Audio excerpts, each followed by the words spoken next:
For the longest time, the quote-unquote repeaters in the hands of the Outriders and the War Wagon crews didn't really feel much like a repeater. It kind of just felt like a slightly worse handgun in many ways. But now the Outriders are different, and as you can see from this absolute cavalcade of missile fire, their repeaters are now actual repeaters. So today, facing off against Human Boy's Khorne, we have a battle, with 4 Outriders, 4 Empire Knights, newly reworked Steam Tank, Balthazar once more, Spearman, Swordsman, single great sword here, and that's basically it against the horde of Khorne here, led by Skarbrand. He's got some Marauders and Warriors up front. Looks like Brutes of the Hound here as well, some Flesh Hounds and Warhounds, and then there's the dual hand weapon chosen hidden in the woods over here on the side. Most ideal Khorne build against the Empire, not necessarily. Did he take the dual hand weapon chosen of Khorne and Skarbrand just so I could try and shoot them with Outriders? Perhaps, but again, that's why we do these sort of things, to try and learn and figure out use cases for different things, right? Full disclosure, we did play another battle prior to this, which I'll talk about after. But yeah, the Outriders opening fire on Skarbrand. It looks very impressive, but they're not actually hitting very much. Yeah, and the individual bullets don't do a whole lot of damage. Again, it looks very impressive, and it's very cool in practice, or in theory. But I think their accuracy is not very good in practice. Hard to say, but anyway, Skarbrand's going to charge in as I kind of YOLO some Empire Knights to try and, at least distract him momentarily, do some good damage to the Marauders up front. I definitely need to break up this horde somewhat, because I'm going to be pretty overmatched in terms of melee stuff. But yeah, the Outriders whipping their repeaters out. You can see they do fire like an actual little multi-shot volley, right? So it's very impressive, quite a bit of damage. Skarbrand's going to charge into the Steam Tank, which again is running some disruption charges in the front line. Swordsman charged by the Brutes of the Hounds, going to be quite brutal as they start to take massive damage. But Skarbrand also taking pretty massive damage just through sheer weight of fire, even if the accuracy is worse than a Rattling Gunner. And they still are able to get enough hits just through sheer volume that Skarbrand's already down a decent amount of his HP. As I try and hold back the tides of Hounds and Warriors and whatnot here, kind of using this rock to anchor my flank somewhat on this Battle of Bloodpine Woods map here. Human Boy, though, starting to get his Chaos Warhounds, Flesh Hounds up through some of the gaps to start attacking the Outriders as much as possible. I use my Empire Knights also to try and charge in various places, deal some shock damage to this lighter infantry, certainly. We'll overcast Final Transmutation on Skarbrand to help speed his passing. He's going to wisely run away from the rest of his troops so he doesn't pass that effect on to anyone else. But the Outriders at this point, since Skarbrand's far out of range, they're having to just kind of shoot whatever. But the friendly fire also on those Empire Knights probably decently bad. Not too devastating, but Outriders kind of being pressured away here. I'm going to have to swing the Empire Knights in to protect. We've got more Flesh Hounds coming in the side, so yeah, the Outriders being very critical to my success at this point, and helping to finish off Skarbrand and other big threats like those Chosen. We're gonna maneuver them. This is the one big Outrider, big advantage Outriders have always had over handgunners, right? Is their maneuverability.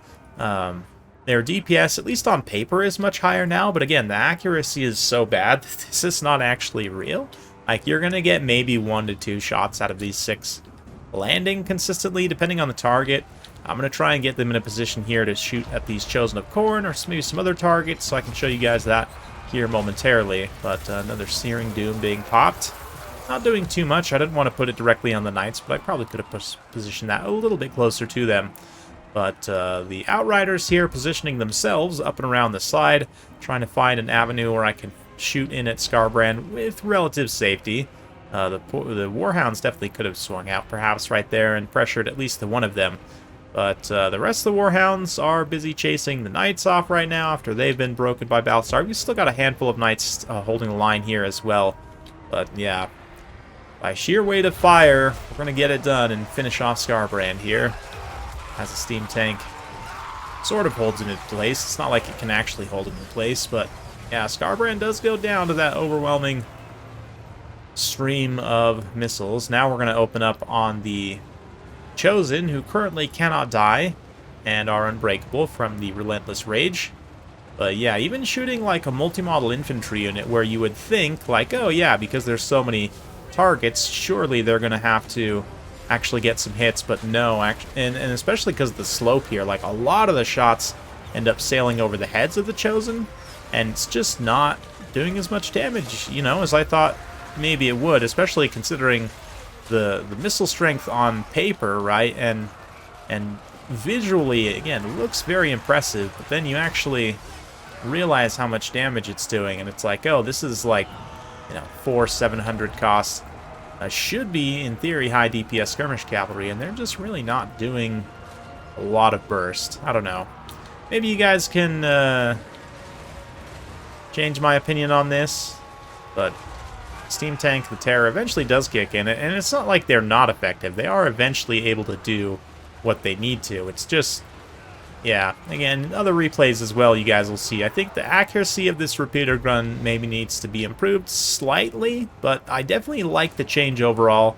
I think it's very, very cool. It helps them have a much more distinct identity from, like, handgunners, let's say. Rather than just being mobile handgunners, they actually have, like, this higher DPS, you know, lower individual per shot, but higher overall DPS, in theory, at least, shooting attack. Does kind of make handgunners look a little bit paltry in comparison. I do think handgunners could probably get cost reduced down to like 550 to compete with basic dark shards, and that would probably be fine. It would also help to give them a little bit more separation from Outriders, make Outriders more of a substantial cost upgrade. And here, again, Human Boy more or less designed this build for Outriders to be not 100% successful, right? He's still got plenty of light cavalry here and some screening elements, but had some stuff for the Outriders to shoot at, right? And they were able to largely pay for themselves. These two in particular, over 1,000 damage value is quite impressive. So definitely good stuff there. But again, in a lot of other situations, the Outriders are going to struggle. Like the other game we played before this was Tomb Kings versus Empire, and the Outriders struggled very badly with sort of spread Tomb Kings build. With skeleton horsemen, archers to kind of counteract them, right? The Outriders are still weak against enemy skirmish cavalry. They're still not great as skirmish cavalry, typically. So, you know, they ended up not performing particularly well in that matchup, even though, again, I had a War Sphinx to shoot at. That one, yeah, the War Sphinx, they weren't able to hit it effectively, and unfortunately I didn't save the replay. But, yeah, I mean, we'll see more, again, of both the Outriders and the War Wagons in coming days and weeks. Hopefully they can fine-tune the accuracy of those repeaters a little bit to make them that much more effective. Because, again, even though they were effective in this battle, this is maybe the only one I've had so far where they've actually done something, like, very important. So, I don't know. You guys will have to let me know once you get your hands on things. I don't know if the Outriders are going to change much between now and the live patch, so we'll have an opportunity to provide your feedback as well. But for the rest of the build here, state troops perform reasonably cost effectively. The Empire Knights are mostly sacrificed, which is fine. Steam Tank also pretty much pays for itself, which is great. Valves are also nice and cost effective up in the sky. Skarbrand doesn't quite pay for himself, but, you know, it's okay. He had a lot of armor-piercing missiles to face off against. The Chosen also just kind of getting routed there, but surprisingly not losing very many unit models, which is super interesting to me. The Brutes of the Hound get in there and get some nice value. The light, sort of fast attack units from Human Boy also largely get pretty good value as well. So definitely an interesting one. Hopefully you enjoyed that. If you do like this sort of content, be sure to like, subscribe, hit that bell notification. Every time I upload a new video, you'll be notified. Thanks again. We'll see you next time.